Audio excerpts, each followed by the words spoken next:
आहे बघा. एका राजानं 2 पोपट विकत घेतले. 2 पोपट घेतले. एक दिला कसायाच्या घरी आणि एक दिला साधूच्या घरी.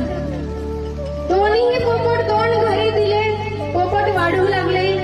एके दिवशी राजा फेरफटका मारावा म्हणून नगरात आला. पहिले आलं साधूचं घर.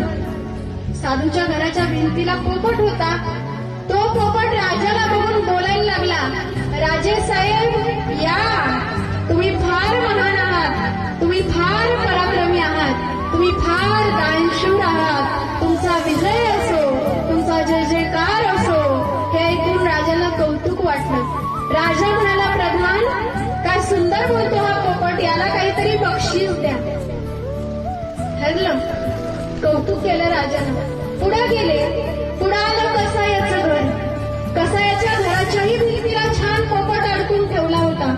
तो पोपट राजाला बघून बोलायला लागला, राजे साहेब काय बोंबलत फिरता राजे साहेब, तुम्हाला अक्कल तर जराशी नाही. राज्य कसं सांभाळावं याचं काय भान तुम्हाला नाही. तुमच्यासारखा मूर्ख राजा मी कधीच पाहिला नाही. हे ऐकून राजा संतापला. राजाला राग आला.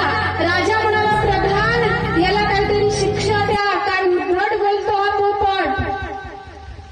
ठरलं. साधूच्या घरच्या पोपट्याला बक्षीस द्यायचं आणि कसायाच्या घरच्या पोपट्याला शिक्षा द्यायची. ठरल्याप्रमाणे कार्यक्रम चालू झाला. पण त्याच वेळी साधूच्या घरचा पोपट बोलला. तो म्हणला, राजे साहेब त्याला शिक्षा देऊ नका, त्याची काही चुकी नाही. वास्तविक तो आणि मी दोघं सख्खे भाऊच आहोत, पण आमच्यावर संगतीचा परिणाम झालाय. तो कसायाच्या घरी वाढला. कसायाच्या घरचा शिव्याशाप त्याच्या कानावर पडला, म्हणून तो तसं बोलायला लागला. मी साधूच्या घरी वाढलो.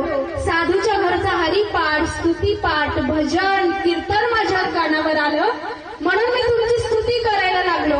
हा त्याचा अवगुण किंवा माझा गुण आहे का? नाही, तर हा संगतीचा परिणाम आहे. म्हणून संगती करायची तर चांगल्या माणसाची करायची.